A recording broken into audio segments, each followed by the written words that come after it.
안녕하십니까, 하방천입니다. 오늘은 문창탑 및 모필에 대해서 알아보겠습니다. 문창은 글공부죠. 글공부를 창성하게 한다. 그래서 글씨를 잘 쓰거나 또는 시험을 잘 보거나 이럴 때, 또는 승진 시험이라든지 이런 시험을 잘 보게 해주는 그런 기운이 있다고 보고 있습니다. 그래서 문창탑을 설치하는데요.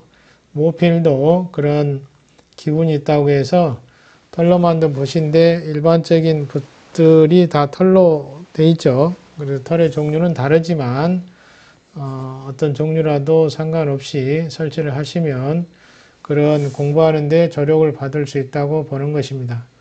그런 염원 등이 담겨서 이제 이런 내용들이 나오게 된 것이죠. 그래서 경험치도 나오게 되고 또 응용법도 나오게 되는 것입니다. 그래서 이 기본적으로 문창탑과 모필을 사용을 하는데요. 여기에 이제 응용을 더해서 추가적으로 다른 내용물을 추가해서 사용하는 경우도 있습니다. 자, 문창탑은 아래 그림을 보시면은 훨씬 더 아래 사진을 보시면 이해할 수 있을 것입니다.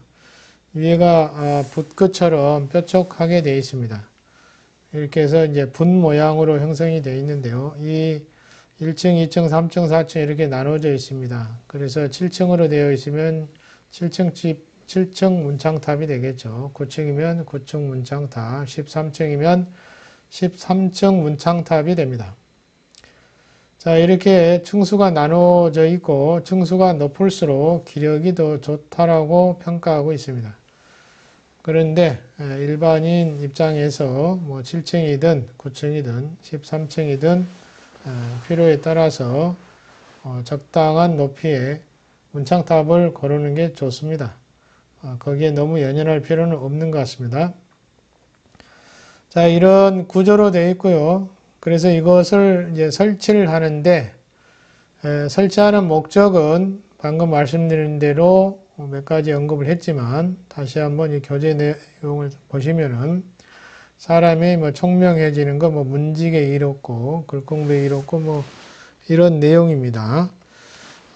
그리고 또 추가되는 내용도 있습니다. 사업하는 사람에게도 뭐 유익한 점이 있다. 이렇게도 보고 있습니다. 그래서 응용하는 것이 이제 좀 많이 넓어졌죠. 공부하는 사람뿐만 아니라 사업하는 사람도 문창탑은 지혜를 열어주기 때문에 조력을 받는 바가 있다. 이렇게 보고 있습니다. 자, 그러면 바이디에 나와 있는 더 자세한 그 문창탑 그림을 한번 보도록 하겠습니다. 자, 이런 식으로 되어 있습니다. 문창탑. 높이가 좀 다르죠. 층수가 좀 다른 것들이 있습니다. 그리고 동제를 많이 사용하는데요. 문창탑은 옥제, 옥으로 만든 문창탑이 가장 좋은 것으로 보고 있습니다. 그런데 옥제는 너무 비싸기 때문에 저렴한 이제 동질의 제품이 많이 사용되고 있습니다. 그리고 모필은 이런 식으로 4개의 붓을 걸어들어서 효과를 보려고 하는 것입니다. 4개를 거는 것도 낙서의 사의 기운과 또는 이제 선목의 기운, 뭐 이런 기운을 받고자 하는 의미에서 숫자 4개를 사용합니다. 이것은 하도 낙서 중에서 이제 하도 낙서와 관련이 되어 있죠. 특히 이제 낙서반에서 나오는 주 내용 중에 하나입니다. 그 중에 숫자가 동남쪽의 그 선방에는 4가 들어가기 때문에 4개의 문창필을 걸어둡니다. 아니면 감께 해당되는 1개의 문창필을 걸어두기도 합니다. 그래서 1개 또는 4개를 사용하고 있다는 점입니다. 자, 구조는 이렇게 되어 있고요. 목적과 구조에 대해서 알아봤습니다. 그리고 붓은 끝이 예리한 형상으로 되어 있는데 이것은 목기의 형상을 갖고 있다. 그래서 붓도 사용하고 있다 하는 점이고요. 방금 말씀드렸듯이 자백결에서 손께가 문창으로 오행이 목으로 되어 있습니다. 여기에 낙서수가 부과된 것이 4입니다. 그래서 4개의 문창필 또는 감께 형상인 1개의 문창필을 사용하기도 합니다. 자, 그리고 이제 설치를 어디에다 할 것이냐 하는 문제이죠. 설치를 할 때는 가장 쉽게 할 수 있는 방법은 책상에 설치하는 방법입니다. 책상에 설치할 때는 사람이 앉았을 때 좌우를 구분하셔 가지고요. 우측하고 좌측하고 용도가 다르기 때문에 그렇습니다. 좌측 중에서도 상단부 쪽에다 설치를 하시면 됩니다. 그래서 기본적으로는 좌측을 선택하시고 좌측 쪽에서도 상방 쪽에 자리를 선택하셔서 상방 모서리죠. 모서리를 선택하셔서 여기에다가 문창탑을 설치하셔도 됩니다. 또 하나는 이제 침대 머리 좌우에서 좌측에 설치를 하시면 됩니다. 좌측과 우측의 기능은 다르기 때문에 가급적이면 좌측에 두시면 좋다. 이렇게 보고 있습니다. 또는 이제 다른 방법은 문창위를 찾아야 합니다. 문창위를 찾는데 문창위를 찾는 방법은 사람을 기준으로 하는 방법하고 공간을 기준으로 하는 방법이 있습니다. 이 두 가지. 예를 들어서 사람을 기준으로 하는데 갑목이라면 사방에 설치합니다. 진선사의 사방이니까 동남쪽에 설치를 하는 것이죠. 공간을 활용하는 것입니다. 그리고 이 공간을 보는 방법은 집의 좌향으로 보는 것입니다. 집의 좌향.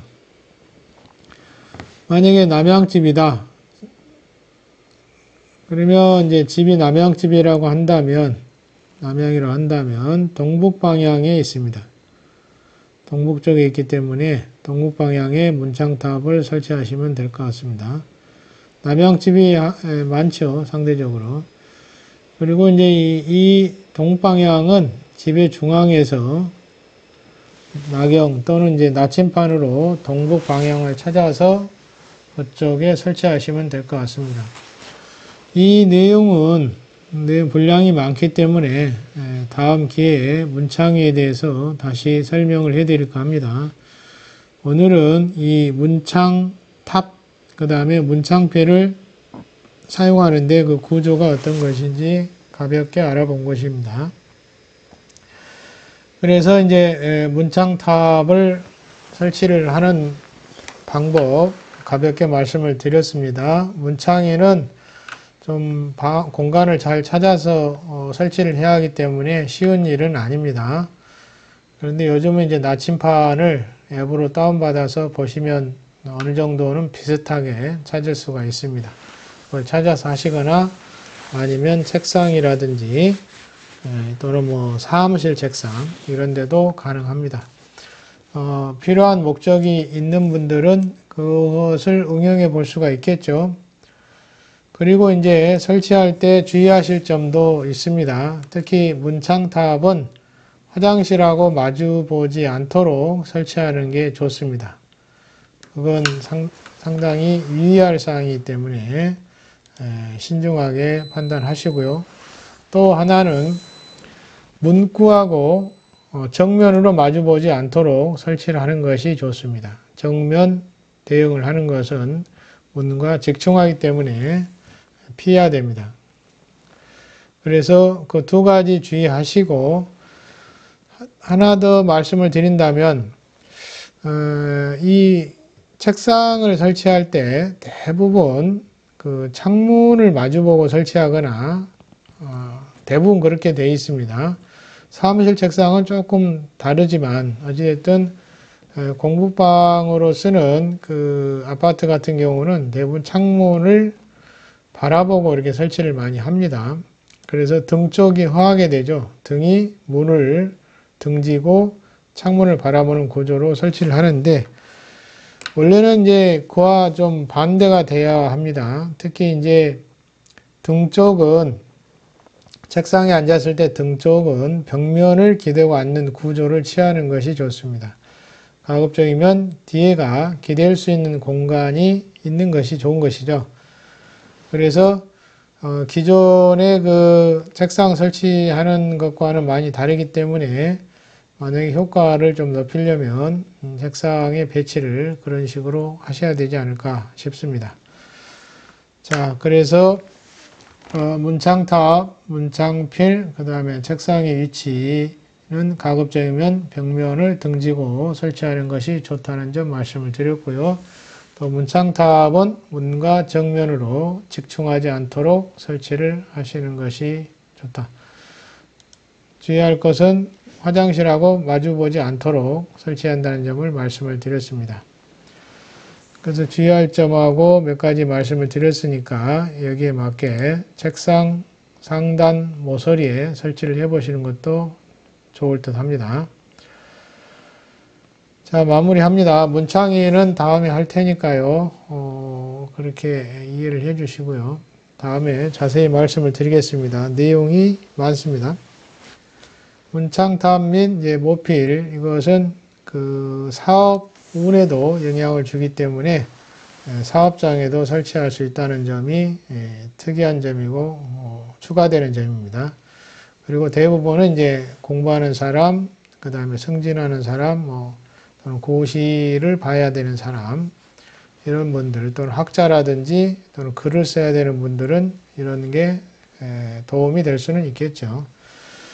자, 의미에 대해서 말씀을 다 드렸고요. 그 다음에 구조 말씀을 드렸고 설치 위치 말씀을 다 드렸습니다.